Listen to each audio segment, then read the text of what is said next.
Bonjour. Hello à toutes. J'espère que vous êtes en forme.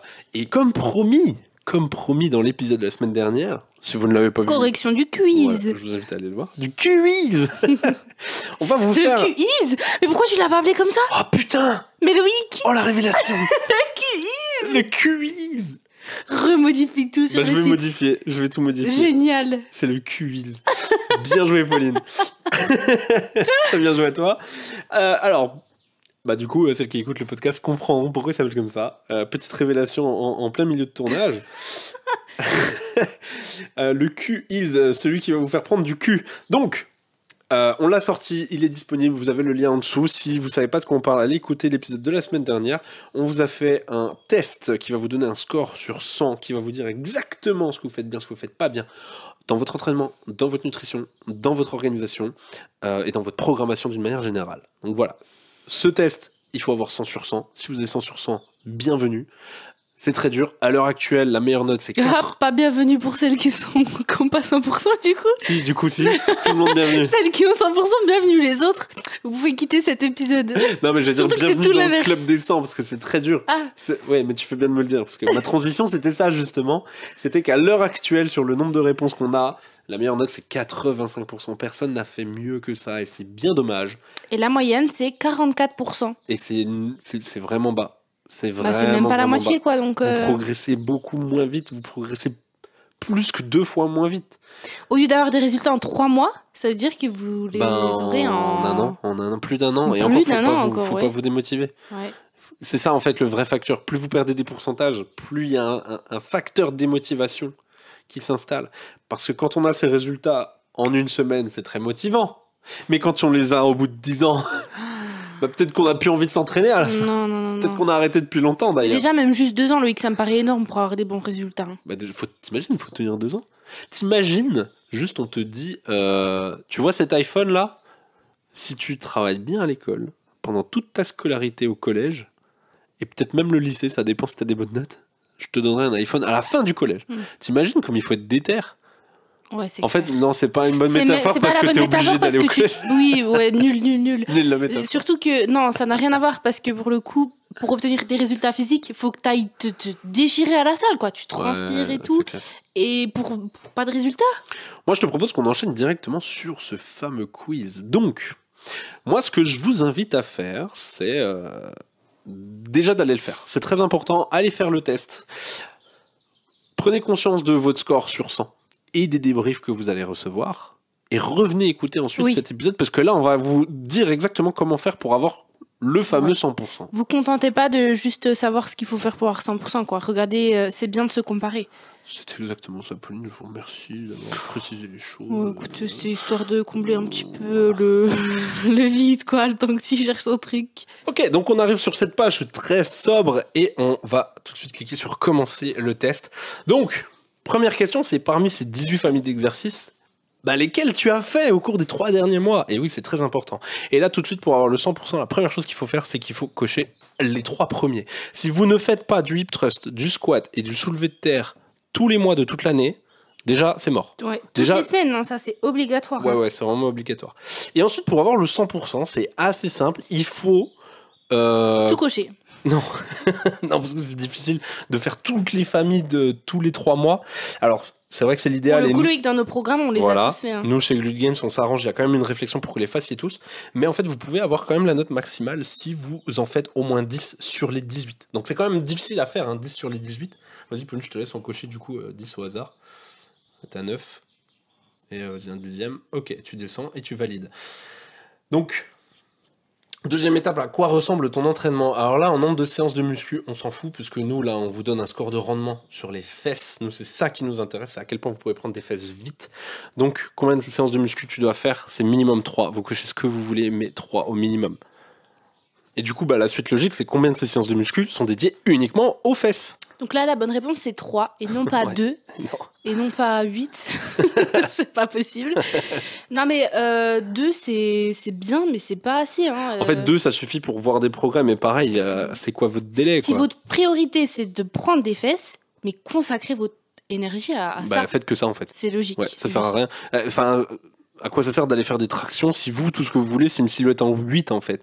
D'avoir un ventre plat, sexy, d'avoir vraiment un beau boule, vraiment, des fesses rebondies, pas ressembler à un poteau de profil. T'as vu la story? J'ai trop aimé, oui. Elle m'a trop fait rire. Oui. Non, mais c'est Une vrai, followeuse, c'est clair. Et faut pas arrêter de croire les gens qui vous disent 3 séances, c'est pas bien parce que le muscle a pas, Ouais, mais pas le temps en de vrai, Pauline, récupérer, nous, du coup nous- c'est contre-productif. Moi Non, je dis on c'est n'a faux. plus à le justifier, on a Oui. assez de preuves C'est que 3 points c'est finis. 3 minimum. Non, mais c'est un petit rappel pour celles qui pourraient se Voilà. poser la Vous question. pouvez faire autant de séances de muscu que vous voulez. Donc, on vous invite à en faire 3 minimum parce que c'est 3 séances ciblées fessiers minimum. Donc, il faut mettre 3 et 3. Mais vous pouvez faire par exemple 5 séances de muscu. Tant que vous faites vos 3 séances ciblées fessiers, c'est OK. Donc, vas-y, je te laisse cocher 3, Pauline. Moi, c'est ce que je fais, personnellement. Faut cocher 3. Oh, pardon. Voilà. Prochaine question, c'est combien de temps elles durent tes séances?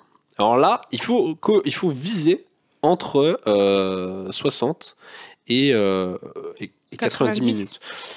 La bonne réponse se situe dans cette fourchette-là. Vous pouvez faire plus, vous pouvez quand même avoir le score max si vous faites plus, mais nous, ce qu'on conseille, c'est entre 1h et 1h30. Ça sert à rien de rester 2 Non. heures à la salle. Combien de séances sont dédiées uniquement au cardio? Bon, là, tu vas mettre 0. Nous, c'est pas au niveau du cardio que ça se joue pour avoir la note max. C'est au niveau des pas qu'il faut faire tous les jours. Donc, il y a une question qui est dédiée aux pas par jour, mais ça ne compte pas comme une séance de cardio, de faire 10 000 pas par jour, par exemple. C'est pas une séance de cardio. Non. Donc, si vous faites du cardio, c'est bien. Il faudra faire 10 000 pas par jour, quoi qu'il arrive. La séance de cardio, au final, n'impacte pas la vitesse à laquelle vous allez prendre des fesses. Ça peut impacter à quel point vous allez pouvoir éliminer du gras, peut-être, sur les fesses. Mais nous, dans cette logique de vraiment prendre des fesses, il n'y a pas besoin forcément de faire du cardio. Par contre, il faudra faire 10 000 pas par jour, et ça a un impact. Oui. Ensuite, concernant ton programme, à quelle fréquence tu alternes ton programme? La bonne réponse, c'est quoi, Pauline? Dis-le nous. Entre 4 et 6 semaines. Voilà, c'est ça. Donc, c'est-à-dire que nous, on vous conseille tous les mois, et si vous rejoignez le programme Good Games, il va changer tous les mois naturellement. Par contre, ce qu'on dit, c'est que si vous sentez que vous avez encore des progrès sous la pédale, que vous pouvez encore accélérer un petit peu, et que vous sentez que prolonger votre programme d'une semaine, 2 semaines max, Ouais. vous êtes sûr et certain de faire monter votre tonnage ou de faire monter vos charges, faites-le, parce que c'est conseillé, et c'est très bien. Mais il ne faut pas que ça dure plus. Ouais. Il y a quelques exceptions de mésocycles où vous allez avoir besoin de passer sur de la force, où dans ce contexte, vous pouvez monter à 8 semaines, mais voilà, c'est vraiment une exception. 4-6 semaines, c'est très bien. Oui. Si vous répondez pas, si vous choisissez pas cette réponse-là, vous aurez forcément pas la note maximum. Tes exercices. Les 5 ingrédients pour réussir à prendre du cul. Donc, ce sera la charge, le tempo, Ouais, le nombre de répétitions, ouais, le nombre de séries ouais. et Le temps de pause. le temps de À chaque fois, pause. tu l'oublies, je sais pas pourquoi. Oui. Donc là, voilà, on fait la section des 5 ingrédients. Donc, chaque question va se concentrer sur un de ces 5 ingrédients. Et le premier, c'est les séries. Est-ce que tu as un protocole et tu sais combien de séries tu vas devoir faire sur ton exercice? Bon, la réponse là, c'est évidemment, il faut mettre oui à tout. Hein. Effectivement. Ouais, parce que si tu ne suis pas tes séries, donc deuxième ingrédient, les répétitions. Est-ce que tu sais, maintenant que tu sais combien de séries tu auras à faire, est-ce que tu sais combien de reps tu vas faire à l'intérieur d'une série? Là, c'est plus subtil que ça, c'est pas oui ou non. Bah oui, parce que ça dépend de ton cycle, du coup, ça déjà, Loïc. Ça dépend de ton cycle. J'y Mais ai là, on veut que pensé tu quand tu prennes des m'avais fait fesses, le Pauline. questionnaire. On veut prendre des fesses, on veut pas prendre de la force. Donc là, si tu réponds 1 à 3, t'es dans un cycle de force. Ça t'aidera à prendre des fesses de manière indirecte, puisque tu vas développer plus de Ok, force. oui, c'est pour le cycle suivant. C'est le cycle d'hypertrophie qui te fait prendre des fesses. Donc là, la bonne réponse, la meilleure réponse, c'est 8 à 12. Oui. Vous gagnez quand même des points si vous répondez 4 à 7 ou 12 à 20. Mais la meilleure réponse, c'est 8 à 12. C'est dans cette zone-là où vraiment vous allez travailler de l'hypertrophie. Troisième ingrédient, c'est les temps de pause. Est-ce que tes temps de pause sont toujours précis à 5 secondes près? Oui. Moi, je repousse un coup de gueule par rapport à ça. Vas-y, allez, on t'écoute. Posez votre téléphone pendant les temps de pause. Putain, c'est clair. Posez-le. Je vous jure que il y a rien de bénéfique à prendre son téléphone. Puis c'est T'es pas important de focus savoir sur ton s'ennuyer souffle. aussi. T'es pas focus sur le temps qui passe. Ouais. T'as l'impression qu'il passe beaucoup plus vite Ouais. que ce qui passe vraiment, tu vois. Non, moi, c'est un truc que je le vois trop souvent à la salle. Quand tu t'entraînes avec une copine, tu discutes entre et tout. Et du coup, ça fausse l'exercice. Puisque du coup, forcément, si au début, tu prends 1 minute de pause, tu sauras faire tes 12 reps, admettons. Ouais. Et si ensuite, tu prends 3 minutes de pause parce que sur le même exercice, Mm. et qu'ensuite, tu vas discuter T'es trop avec... frais. Trop t'es frais. hyper frais, donc Ouais. forcément, tu déglingues ta série, tu vois. Je prends le cas extrême, vous prenez une journée de pause, est-ce que vous pensez que vous allez réussir à refaire la série suivante? Oui. À l'inverse, je prends l'autre extrême, si vous prenez que 5 secondes de pause, est-ce que vous pensez que vous n'allez pas réussir la série suivante? Oui.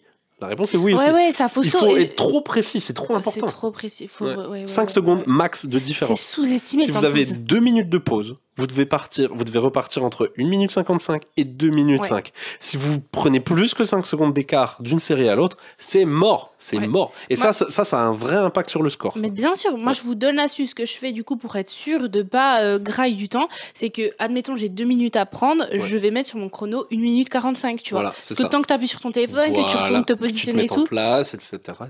C'est un coup à prendre, ça a l'air compliqué dit comme ça, mais celles qui s'entraînent depuis longtemps, vous savez que ça ne l'est pas. Parce que le temps de se mettre en place, c'est toujours 5 secondes ou 10 max si c'est un exercice compliqué comme le squat, le temps de déraquer la barre, etc. Voilà, en fait, il faut juste le prendre en compte. Oui, et question suivante. Yes. La charge. Qu'est-ce qui te décrit le mieux? La fameuse question que j'ai dit la semaine dernière dans le podcast. Qu'est-ce qui te décrit le mieux? Est-ce que, option A, je me concentre sur les répétitions, je dois les atteindre coûte que coûte? Est-ce que, option B, je me concentre sur la charge, je m'en fous des répétitions, j'essaye de les faire bien sûr, mais moi c'est surtout la charge que je veux mettre le plus lourd possible et il faut soulever lourd pour prendre des fesses. Option C, je fais un mix des 2 options précédentes. Et là, ça c'est une putain de question piège. Je vous laisse réfléchir dans le podcast si vous n'avez pas fait le questionnaire. D'ailleurs, je vous invite à quand même aller le faire. Hein. Vous n'êtes pas censé être là si vous ne l'avez pas fait. Oui, grave. Pour commencer. Les tricheuses, on me voit. La bonne réponse est évidemment...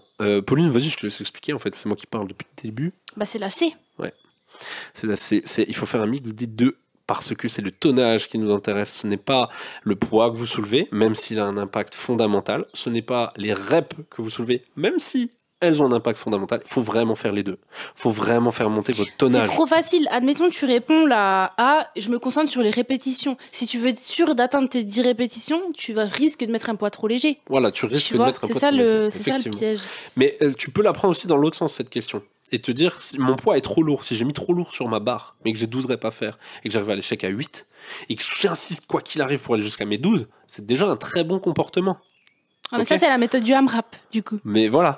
Mais le truc, non, c'est la méthode de la série brûlante. Parce que peut-être que tes répétitions vont être dégueulasses, pas finies, mais tu vas quand même les faire, donc c'est une série brûlante. Okay. Mais faire le mix des 2, ça induit que vous allez réfléchir vos séries selon ces 2 paramètres de répétition et de charge, et pas selon un seul des 2. Et que vous prenez du coup le réflexe, c'est une question qui arrive plus tard par rapport à ça, par rapport au tonnage. Il faut prendre le réflexe de ne pas réfléchir en rep ni en charge, mais de réfléchir en tonnes, en tonnage. Combien j'ai soulevé à la fin de ma série. C'est ce qu'on appelle la surcharge progressive. On le voit souvent sur les réseaux, ce terme. C'est de plus en plus répandu. Nous, on appelle ça la courbe de tonnage. Le vrai terme, c'est la courbe de tonnage. Voilà. Enfin, le vrai, non, surcharge progressive, ça marche aussi. Ah, c'est pareil, ok. Oui, c'est pareil. C'est oui, c'est vrai. Mais en fait, l'avantage de dire la courbe de tonnage, c'est que du coup, tu peux contrôler ta courbe, Loïc. Oui, tu vois oui. Alors que surcharge progressive, c'est un peu tout et rien dire. Ouais, c'est ça. Ouais. Non, mais c'est clair, c'est plus... Courbe de tonnage, c'est vraiment le poids à la fin du mois que tu as soulevé au total. Donc, tu vois. C'est la réponse C. Et le dernier ingrédient d'une bonne méthode, c'est le tempo. Est-ce que tu respectes une vitesse d'exécution optimale par exercice? Pourquoi optimale? Parce que selon les exercices, il faut faire tes reps plutôt vite, mais sur d'autres exercices, il faut faire des reps plutôt lentes. Et selon la méthode en question, sur un même exercice, des fois tu le feras vite, des fois tu le feras lentement. Je vous donne l'exemple d'une tension constante sur un hip thrust à 30 reps. On va mettre un tempo rapide. Oui. Mais toujours sur un hip thrust, où on est par exemple en dead stop, alors là non, il faut des reps ultra lentes. Très très très très lentes. La différence entre ces 2 méthodes, une tension constante, une rep va nous prendre 1 seconde. Donc le temps de monter et de descendre, c'est très rapide, 1 seconde. Ça fait paf paf. Ouais. Il s'est passé 1 seconde. Et j'ai eu le temps de monter et j'ai eu le temps de descendre sur mon hip thrust. Alors que sur un rest pause, là on va monter à 6 secondes de un dead stop, on va monter à 6 secondes par répétition. Faites 6 secondes. Une rep, c'est atrocement long. Oui. Donc ça, c'est des méthodes. Faut pas juger quand vous voyez des personnes sur les réseaux faire des reps hyper rapides. Moi, j'ai déjà vu sur le hip thrust, notamment la méthode donc, que tu citais, 30 répétitions, où on me dit, mais c'est trop rapide, ton exécution est dégueu. Non, c'est des méthodes, et je vous jure, faites-le. Le tempo, vous allez pleurer. Donc le tempo, 5e ingrédient, et la réponse c'est oui, j'ai des tempos prévus pour chaque exercice, pour avoir le score maximal. On arrive à la fameuse courbe de tonnage, où là, la question c'est, il faut que tu coches simplement ce que tu as l'habitude de traquer quand tu t'entraînes. Là, il faut tout cocher. Il faut absolument tout cocher. Il faut traquer le poids que vous soulevez, le nombre de... Non, mais pas la dernière quand même. Pardon. La dernière, c'est je traque rien. Je sais pas lire. Il faut cocher. Donc, vous traquez votre poids, ça c'est important. Combien de charges vous mettez sur votre barre. Notez-le. Il faut le noter dans un carnet ou dans une appli. Vraiment, si j'ai soulevé 60 kg à mon hip thrust ou 65, il y a une différence. Le nombre de séries que j'ai faites, le nombre de répétitions. Pourquoi ? Parce que ça va permettre, en multipliant le poids, si j'ai fait 10 reps à 40 kg, bah, j'ai soulevé 400 kg. Okay, fois le nombre de séries, j'ai fait 5 séries, j'ai fait 2000 kg. Okay, 10 fois 40 fois 5. Et du coup, bah, forcément, la réponse D, c'est le tonnage. Donc c'est ce que je viens d'expliquer, ce que je viens d'illustrer. Je prends connaissance de mon tonnage. Il y en a beaucoup qui vont se contenter de cocher les 3 premières. C'est-à-dire, vous traquez le poids que vous mettez sur votre barre. Vous traquez combien de fois vous le soulevez. Mais vous n'allez pas plus loin. Et c'est dommage, parce que vous perdez beaucoup de conscience sur votre entraînement et beaucoup de perspectives de progrès. Complètement. Parce que c'est beaucoup plus puissant d'avoir une perspective de progrès en tonnage plutôt qu'en charge ou en rep. Et de vous dire d'une semaine à l'autre, la semaine dernière, j'ai déjà soulevé 80 kg, j'arrive pas à passer à 85 kg, et du coup, vous stagnez, en fait. Alors que si vous réfléchissez avec le tonnage, et que vous dites, la semaine dernière, au total, sur mon hip thrust, j'ai soulevé 2000 kg, donc là, quoi qu'il arrive, il faut que j'arrive à 2100 kg. C'est très facile d'arriver à 2100 kg. Ah oui. Sans monter forcément le poids, en restant à 80 kg sur ta barre. Ouais. Tu vois, dans le même exemple. Ouais. Donc, suivant. Ensuite, d'une semaine à l'autre, est-ce que tu essaies d'améliorer ton tonnage sur tes exercices ? C'est ce que je viens de dire. Oui, toujours. Oui, toujours. C'est ça la réponse. Il faut toujours améliorer votre tonnage. C'est la base. Ouais. Courbe de tonnage, est-ce qu'elle est en hausse depuis les 4 dernières semaines sur la majorité de tes exercices ? Ça veut dire que si tu as 20 exercices différents dans ton programme, est-ce que sur au moins 11 de ces exercices, ta courbe de tonnage est en hausse ? Évidemment, si tu veux progresser, il faut mettre oui. Parce que si elle est en dents de scie, tu ne progresses pas. Dites-vous que la progression est directement corrélée à votre courbe de tonnage. Si votre courbe de tonnage diminue, ça va se voir dans le miroir, vous allez régresser dans le miroir. Si votre courbe de tonnage est en hausse, vous allez progresser dans le miroir. De toute façon, c'est un des meilleurs indicateurs pour savoir si tu as... C'est le meilleur indicateur. T'en as pas un meilleur que celui-là. Oui, clairement. Ouais. Parce que celui-là, il te permet d'être prédictible. Parce qu'un bon indicateur, ça pourrait être de peser sur une balance impédance-mètre qui donne ton taux de masse grasse, etc. Mais ce n'est qu'un indicateur à l'instant T. Ça ne te permet pas de prédire ce que tu auras dans un mois. La courbe de tonnage, elle peut te permettre de prédire ce que tu auras dans 2 semaines. Tu vois ? C'est fort. C'est clair. Ah ! Traques-tu ton cycle menstruel ? Ouais. Bah oui, forcément, il faut le faire. Il faut le faire. Ça a un impact direct sur vos résultats. Pauline, je te laisse... Je pense qu'il y en a plein qui ont dû être un petit peu... Qui l'ont pas vu venir, celle-là. Ouais, qui l'ont pas vu venir. Ouais. Donc là, il faut répondre oui. Et si vous répondez non, vous accédez même pas à cette question. Si vous répondez oui, du coup, ça vous débloque cette question qui peut vous rapporter encore plus de points sur votre score. Là, il faut simplement dire... Donc, il y a 4 phases dans votre cycle menstruel. La phase de règles, donc des saignements, la phase folliculaire, d'ovulation et lutéale. Selon ces 4 phases, il y a un comportement à adopter dans votre programme. Il faut vraiment le prendre en compte parce que je vous garantis que vous n'allez pas réussir à monter votre courbe de tonnage pendant la phase de règles. Oui. Donc du coup, moi je le vis pas, Pauline, donc je te propose c'est ça qu'on parle, parce que c'est quand même plus raccord. Donc dis-nous, c'est quoi les bonnes réponses ? Donc là, il y a un tableau qui est divisé selon les 4 phases et il y a des consignes. Est-ce que vous chargez les exercices, déchargez les exercices, mangez plus de glucides, mangez plus de protéines et avoir un bon apport en oméga 3, en fer, en magnésium ? Quand est-ce que, en fait, il faut simplement cocher quand est-ce que vous faites ça pendant les phases. Donc vas-y, Pauline, dis-nous qu'est-ce qu'il faut cocher où ? Alors, du coup, forcément, en phase de règles, on n'a même pas envie d'aller à la salle. C'est vrai qu'on se le dise clairement. Mais on y va quand même parce qu'ici, on va avoir un gros cul. Donc, on y va, mais qu'est-ce qu'on fait ? On décharge les exos. C'est pas facile parce que j'arrive pas à lire. Je suis en train de me tourner. C'est ça. On décharge les exercices. On mange plus de prot aussi. C'est hyper important du coup de on mange se plus recharger. de prot, effectivement. Et apport en oméga 3 et en fer magnésium, ça c'est hyper important de faire attention, et même pour les douleurs d'ailleurs. Ouais. Ah bah ouais. Ouf. Moi je sais que, petit tips, je mange... Je dis ouais comme si je le faisais. Ah ouais, c'est vrai, ça fait mal. Pas du tout, j'en ai aucune idée. Mangez des avocats juste avant cette période et pendant cette période, vous allez voir la différence. Mais il faut que j'arrête de dire ouais. En fait, je le sais sur le papier.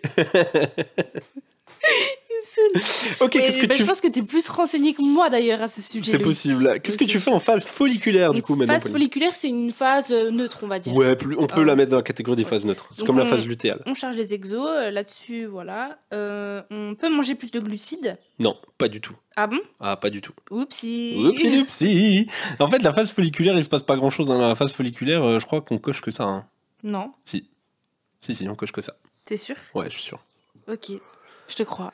Phase folliculaire, c'est charger les exos. C'est une phase assez neutre, mais dans laquelle quand même le corps se régénère, donc on en profite pour aller vraiment faire monter le tonnage. Mais ça ne vaut pas la phase d'ovulation. Exactement. Vous êtes toute pumped up. C'est le seul moment du mois où il y a des sécrétions de testostérone. Donc c'est peut-être le seul moment du mois où vous vous rendez compte que c'est puissant, comme un homme. Non mais nous on l'a tout le temps, donc c'est cheaté. Oui, nous, c'est ça qu'il faut savoir. Un fort. homme, ça dure tout le mois, tout le temps, toute la vie. Ouais, non, mais il y a des hausses, mais c'est en fonction des saisons, nous, donc c'est large. Quand on les subit, on a des gros downs qui durent longtemps, ou des grosses hypes qui durent longtemps. Par contre, vous prenez toute la dose en 1 à 3 jours max. Ouais. C'est triste, mais du coup, faut en profiter. Limite, vous faites vos 3 séances fessies d'affilée. Mais bien sûr, bien sûr. Non, mais par contre, je déconne même pas. Dans cette phase-là, il faut caler autant de séances que cette phase dure chez vous. Au moins 2 sur 2. Au moins 2 séances. 3, je pense que Loïc, c'est... Non, 3, c'est chaud. Ouais, non, c'est pas chaud 3. par rapport aux courbatures. Par contre, 2, c'est clair. Ouais. Ça veut dire qu'une fois dans le mois, il y a une semaine dans votre mois où vous calez tout là-dessus. Parce que ça... grâce à la testostérone que vous avez, vous allez pouvoir avoir des résultats que vous ne pourriez pas prétendre en temps normal. Donc il faut vraiment exploiter cette phase-là. Ouais. Parce que là, donc qu'est-ce que tu fais concrètement, toi ? On charge les exos et bien plus que la phase folliculaire. Mais de toute façon, vous le ressentez. Hein, vous avez vraiment un pic d'énergie. On mange plus de glucides, du coup, forcément, parce qu'il va falloir ralimenter tout ça. Il faut mettre de l'énergie, c'est clair. Ouais, et on mange plus de protéines, du coup. Exactement. Parce que forcément, on va se dépenser plus. Voilà. Donc on apprivoise. On apprivoise. Non, on approvisionne. On approvisionne, félicitations. On approvisionne tous ces muscles.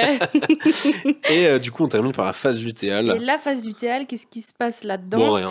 Rien. Voilà, là, faut rien cocher dans cette colonne. Ouais. Voilà. Donc ça, c'est exactement comme ça qu'on fait pour avoir 100% des points sur cette question-là. C'est ce qu'il faut faire. Si vous découvrez des choses, tant mieux, faites les ajustements. Si vous le faisiez déjà, félicitations, vous faites partie des rares, très rares, moins de 5% de femmes. Je sais même pas s'il y a 5% de femmes qui font ça. Je pense que c'est beaucoup moins que ça. Ah oui. Suivant. Question suivante. Bah oui, Léc, non, mais je reste là-dessus parce que c'est important qu'on en parle. Moi, j'ai mis des années avant de me dire que c'était important. Ça avait un impact. Non, mais c'est vrai. Non, mais je le savais. Je me doutais que ça avait peut-être un impact parce que forcément, quand t'as tes règles, tu te sens, t'as même pas envie d'aller à la salle. Ouais. Mais en fait, c'est hyper important de jouer. On fera un épisode entier là-dessus. Il faut vraiment l'utiliser comme une force. Ah bah oui, c'est très fort. Oui, c'est clair. Bref. Fais-tu au moins 10 000 pas par jour, là, j'ai pu lire. Voilà, là, c'est un grand oui. 10 000 pas par jour, ça équivaut à 7 km, à peu près. C'est une question qui a l'air conne comme ça, mais en vrai de vrai, elle compte pour quelques points dans le score. Hein. Elle est vraiment importante, cette question. Ça va avoir un impact sur énormément de choses. Sur votre santé articulaire, oui, donc potentiellement la facilité à laquelle vous faites vos séances, sur votre humeur, donc potentiellement la facilité avec laquelle vous allez à la salle, tout simplement, oui. Et surtout dans la distribution énergétique dans votre corps. À quel point votre corps arrive à dépenser ses graisses, à refaire de la recomposition corporelle correctement, tout ça, c'est grâce à ces 10 000 pas par jour. C'est un vrai travail de fond qui vous permet de poser des fondations ultra solides sur tout le reste. Faire 10 000 pas par jour, ça vous met un niveau de santé. Et ça devrait être la base pour tout le monde. Donc, tu peux mettre oui et passer à la question suivante. Alors, ça, c'est une question qui n'est pas du tout piège. Parmi ces 3 exercices clés, qui sont le hip thrust, le squat et le RDL, lesquels tu es sûr et certaine d'avoir une technique, mais complètement nickel. La bonne réponse, c'est forcément les 3, du coup, parce que ça, c'est les 3 mouvements piliers. Cela, faut les connaître par cœur. Au début, faut en bouffer toutes les semaines, et c'est non négociable. Et c'est non négociable. Il n'y a pas de le hip thrust, il me fait mal, par quoi je peux le remplacer ? Tu le remplaces pas, tu le fais, sinon, et à la barre. Sinon tu te plains pas de tes non-résultats. À la barre libre, pas au hip thruster. Les 3, hein. Les 3 à la barre. Oui, tous. Arrêtez avec votre Smith Machine, là. Ouais. Non, mais on envoie tire l'arigot. Hein. Non, mais c'est chiant. Non, franchement. Non, mais, il y a encore beaucoup de clientes qui rentrent dans le programme, surtout depuis qu'on l'a ouvert sur la formule plus bas prix, qui nous demandent à chaque fois, tu peux être sur toutes les semaines, quand elles découvrent le programme qu'elles viennent de rentrer, est-ce que je peux aller à la Smith ? Non, c'est pas négociable. Non, tu rentres chez toi sinon. Non, mais en fait, ok. Non, mais tu peux, mais tu progresseras moins vite. C'est confortable, on voit que voilà. J'aurais dû préciser d'ailleurs, entre parenthèses, à la barre libre. Oui. Dans cette question. Je vais peut-être le rajouter, ça. Ouais. On voit dans les vidéos des bunks que tu fais là sur les exercices, elles sont tout le temps la Smith Machine. Ouais, c'est clair. Des influenceuses très répandues pour la prise de non, mais la Smith Machine, attention, Pauline, on ne dit pas qu'il ne faut pas l'utiliser. Non. Il faut l'utiliser, c'est super, mais... Pas pour ça. Non, mais de temps en temps, on peut aller se taper des squats et des RDL à la Smith Machine. On a filmé beaucoup de fiches techniques sur la Smith Machine où tu tapes des squats, des soulevés de terre, des good morning, ce que tu veux. Non, mais c'est juste qu'on est vénère, nous, avec Pauline. Mais votre corps de séance, votre corps de programme, il doit être articulé autour de la barre libre. La Smith Machine est excellente pour des exercices d'accompagnement. Oui, voilà. Même le hip thruster, on l'utilise pour certains exercices, il n'y a pas de souci là-dessus. Bien sûr, mais non, bien sûr. Voilà. L'isométrique au hip thruster, c'est génial. Tu préfères le faire à la machine plutôt qu'à la barre libre. Tu sais, quand t'es immobile... Mais les sensations sont tellement pas pareilles. Un coup, j'ai fait des squats à la Smith Machine, je sais plus pour quelle raison. Mais je comprends que ça soit plus confortable. Mais tu te prends moins la tête. Et ben pour le coup, les squats, c'est carrément pas plus confortable. Non, par contre, le hip thruster, oui. Le hip thruster, tu te prends pas la tête, t'es là, tes petits disques qui sont surélevés, t'as pas à t'emmerder. Ouais, mais là où je suis pas d'accord, c'est que le hip thruster, je trouve que ton ego, il prend un coup, parce que tu peux tellement charger moins que... Ouais, moi, je charge moins de 100 kilos sur le hip thruster. Ah ouais, et puis c'est galère, ouais, je suis d'accord. Allez, coche-moi tout ça, paf, pif, pouf. Voilà, et on passe à la suite. Coche toutes les techniques d'intensification que tu as appliquées. Alors ça, c'est des techniques qu'il vous faut tout le temps, durant les 90 derniers jours. Là, vous avez un max de points si vous en cochez au moins 4 sur les 8. Dans l'idéal, il faut faire les 8 et beaucoup plus que ça. Oui. Nous, dans le programme Glut Games, vous en avez... Là, c'est nos préférés. Sur chaque mois, on vous en cale au moins 6 par programme, par mois. 6 différentes, des techniques d'intensification. Si vous ne les connaissez pas, vous prenez une capture d'écran, vous allez sur Google et vous apprenez. C'est trop important de les maîtriser, ces techniques-là. Après, on en partage beaucoup dans notre feed, Loïc, dans les fiches techniques. Ouais. C'est pas souvent les mêmes méthodes. C'est vrai qu'on en partage souvent sur les réseaux. Mais il faut les connaître. Si vous ne les connaissez pas, faites ce travail de recherche ou rejoignez Glut Games et vous allez gagner du temps. Là, on vous a même pas mis les 8 essentiels. Il n'y a pas d'essentiels. On vous a simplement mis les 8 premières qui me passaient par la tête. C'est un peu nos préférés. Voilà. Donc ça, c'est vraiment pour sortir de votre éternel 4x8. 4 fois, ouais, clairement. Allez, suivant. Question suivante, c'est coche tout ce qui compose ton échauffement. Bon bah là c'est facile, il faut faire de la mobilité, il faut faire un petit travail avec charge, je vous invite à faire une série de pumps, barre à vide, mais au moins il y a une charge, faut faire du cardio, un petit peu léger, hein. Ça peut être des squats en air squat, c'est-à-dire sans rien sur les épaules, et vous en faites une 50aine d'affilée, ou même une 30aine, ça peut suffire, et il faut que le tout dure plus de 5 minutes. Pauline, on a notre coaching live qui commence dans 3 minutes. Va falloir accélérer. Donc suivant, on va vraiment accélérer. On ne jamais du coup. Est-ce que tu fais des étirements en fin de séance? Oui. Ensuite, on arrive sur la catégorie nutrition. Donc Pauline, tu vas simplement cocher oui ou non. Est-ce que tu as un apport idéal en calories? Oui. Est-ce que tu as un apport idéal en protéines? Oui. Est-ce que tu penses manger équilibré? Oui. Est-ce que tu sautes souvent des repas? Non. Est-ce que tu grignotes On aime manger ici, d'accord? Est-ce que tu grignotes souvent du sucre entre les repas? Non. Et est-ce que tu manges moins sur tes jours de repos? Oui. Voilà, c'est exactement comme ça que vous avez le score maximum. Je suis désolé, on accélère, mais là, on a nos coachés qui nous attendent. Elle passe en priorité. Dans le programme. Est-ce que tu connais ta famille génétique? Là, vous avez des points si vous chopez n'importe quel oui. Moi, je suis N3. Loïc aussi, d'ailleurs. Timing protéique. Est-ce que tu prends 30 grammes de protéines avant et après chaque séance, que ça soit sous forme liquide, solide, peu importe, complément alimentaire, steak, œuf, tu fais ce que tu veux, du moment que tu as 30 grammes de prot. Voilà. Apport en protéines, est-ce que tu manges entre 1,6 et 2 grammes de protéines? Oui. Oui. Par jour. Ça devrait être... on devrait même plus avoir à se poser la question. Par jour, et vous le diminuez pas. Hein. Les jours de repos, c'est toujours un 6-2. Oui. Voilà. Hydratation, minimum 1,5 litre d'eau. Le café ne compte pas. Oui. Oui. Le café, d'ailleurs. Est-ce que tu en bois au réveil? Non, il faut attendre au moins 1h30 avant. Bien joué, vous pouvez cocher cette réponse. Félicitations. J'ai pas aimé quand Loïc me l'a appris d'ailleurs. C'est où Loïc? C'est la dernière. Oui, toi tu prenais direct dès le réveil. Oui. Toi. Café, question 2 sur 2 qui concerne le café.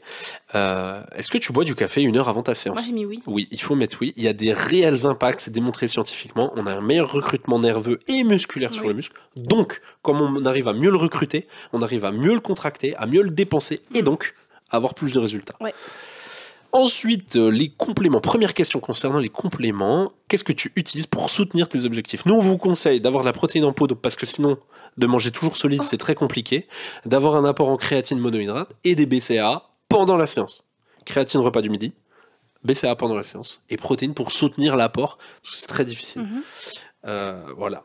Ensuite, deuxième question qui concerne les compléments. Est-ce que vous prenez des vitamines essentielles? Il faut toutes les prendre. La B3, la C, la D3, du zinc, du magnésium. La D3, c'est la seule que vous prenez pas toute l'année. C'est que d'octobre à avril. Mais sinon, tous les autres, c'est toute l'année. Les oméga 3, il y a une question. Ça pourrait être dans les vitamines essentielles, mais on a fait une question à part, parce que ça, c'est en plus, faut vraiment, lui, le prendre tous les jours. Huile de lin, graines de chia, poisson, complément direct sous forme de pilule, vous faites comme vous voulez, il faut en avoir tous les jours. les œufs. Dans les œufs, il y en a aussi. Dans Ouais. les œufs bio, il y en a des oméga 3, Oui. tout à fait. Oui, les œufs bio, attention. Ensuite, l'étape qui concerne ton organisation. Quand est-ce que tu t'entraînes? La seule mauvaise réponse, c'est le soir, après 20h. Pourquoi? Parce qu'il ne faut pas s'entraîner moins de 2 heures avant d'aller vous coucher. Moins de 3 heures même, dans l'idéal, avant d'aller vous coucher. Parce que le corps est encore trop réveillé. Alors, soit, si vous vous entraînez à 20h et que vous finissez votre séance à 21h, ça veut dire qu'il faudrait que vous vous couchiez aux alentours de minuit, 1h du matin. Donc, si c'est votre cas, ok. Mais c'est rare les gens qui font ça. Donc je suis parti du principe que si vous vous entraînez le soir, vous perdez des points. Oui. Okay, vous pouvez vous entraîner n'importe quand. Je vous conseille plutôt au moins 2 heures après le réveil et au moins 3 heures avant le coucher. Ça dépend les gens. Moi, par exemple, je sais que le matin, j'ai énormément de mal à m'entraîner. Tu vois. Ah ouais. Bon, bref. Tes heures de sommeil par nuit. Et ben là, pareil. La bonne réponse, c'est entre 5 et 9. Ça dépend des gens, ça dépend de la génétique.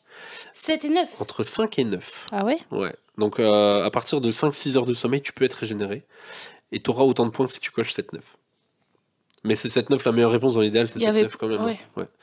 Est-ce que tu te réveilles en forme? Ça, cette réponse, c'est surtout celle-là qui est intéressante. Est-ce que tu te réveilles en forme avec un sommeil réparateur? Là, il faut cocher oui. Oui. Parce que la récupération, en fait, c'est ça. Si vous vous réveillez pas assez en forme, vous n'allez pas progresser suffisamment entre les séances. Mais ça dépend aussi de ce que vous mangez le soir avant de. Mais bien sûr, dormir. mais tout est lié. C'est pour ça que c'est un écosystème. C'est que si vous vous entraînez correctement, c'est pas la séance qui vous fait progresser. C'est la vitesse à laquelle vous récupérez entre 2 séances qui vous fait progresser. Vous pouvez vous buter comme vous voulez à la salle. Si vous y allez qu'une fois, vous n'allez pas progresser. Il faut y aller régulièrement et c'est vraiment le repos. Donc, avoir un repos réparateur a un impact significatif sur le score. Oui. Sais-tu à l'avance quel objectif tu dois atteindre d'ici 1 mois sur ton hip thrust, ton squat et ton RDL? On revient sur les fameux 3 mouvements clés. Il faut que vous sachiez, à chaque fois que vous commencez un nouveau programme, quel est le tonnage ou le poids sur lequel vous devez finir ce programme, au moins, au minimum, sur ces 3 mouvements-là. Oui. C'est-à-dire le hip thrust, vous commencez le mois, vous êtes à 100 kg, vous finissez le mois, vous savez que vous devez le finir à 105, 110, 115, peu importe. Mais c'est réaliste et vous savez que vous allez le faire. Fais-tu régulièrement des mesures de ton corps? Ça, pareil, il faut cocher oui, parce qu'on ne peut pas améliorer ce qu'on ne contrôle pas. Sinon, vous êtes à l'aveugle. Est-ce que tes programmes d'entraînement respectent une logique de cycle? Donc les cycles, c'est est-ce que vous alternez volume, hypertrophie, force. Sèche même peut-être. Oui. Enfin, voilà.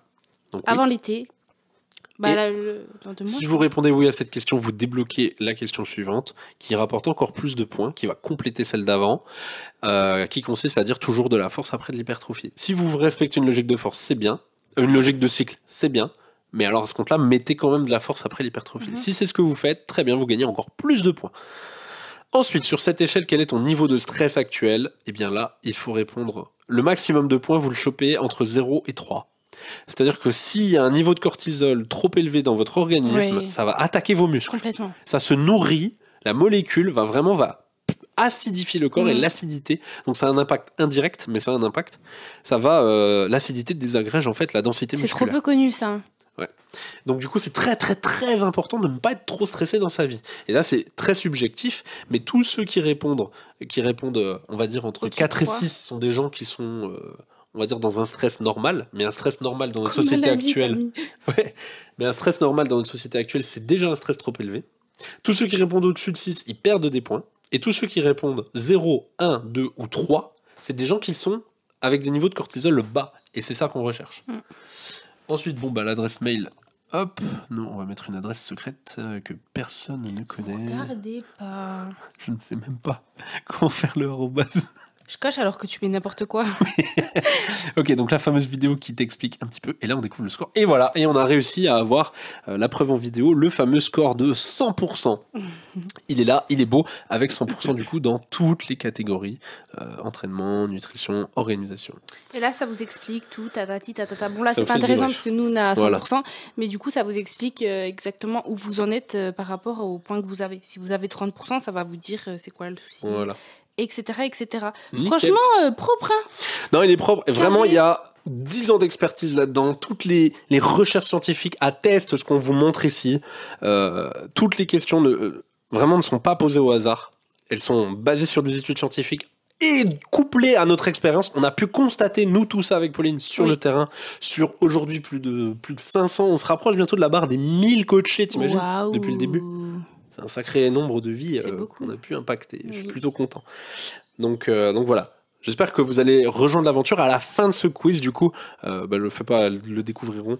À la fin de ce quiz, vous aurez une proposition pour nous rejoindre selon votre budget, ce qui vous correspond le mieux, ce que vous êtes prêt à investir. Mais franchement, rejoignez-nous pour juste au moins découvrir ce que ça ressemble un mois d'un programme ficelé à 100%. Ça change tout. Ça, juste un mois avec nous, parce que c'est vrai que tu peux résilier quand tu veux. Ça va te faire comprendre exactement à quoi ça ressemble un vrai programme structuré, que ce soit sur la nutrition et de le découvrir, ou l'entraînement. Une fois à 100%, ça change tout, parce que derrière, tu as une vision, tu comprends des choses. Ouais, c'est ça, exactement. Bon, alors on a déjà du retard sur notre live pour le groupe de coachés qui est privé. Donc si vous voulez participer à ces fameux lives avec rejoignez le programme. Rejoignez le programme. On est en direct et on est un petit noyau, tu vois, on n'est pas des masses non plus, donc ça reste assez intime. Tout le monde peut participer, Tout le monde participe, il y a une super ambiance et pour nous poser directement vos questions et qu'on vous aide, qu'on mette le nez dans votre programme, dans vos problématiques, qu'on vous donne des conseils personnalisés. C'est à ce moment-là. Donc faites le quiz, rejoignez le programme. Cliquez sur le lien dans la description. Allez, ciao. Ciao.